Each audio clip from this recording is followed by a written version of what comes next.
Hello friends, and welcome to this video. Today in this video I will show with you how you can add the green bots onto your Discord server. So guys, first thing you can do is go to the server and you want to add a bot from here, and top left click on the server name and this drop down click the server setting option. After click server setting option, scroll down and the top app directory, click on the app directory option.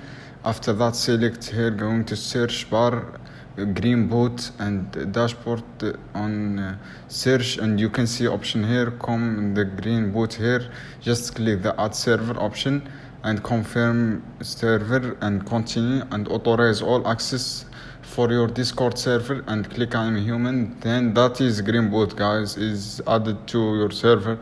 I hope guys this video helpful for you. Don't forget like and share this video.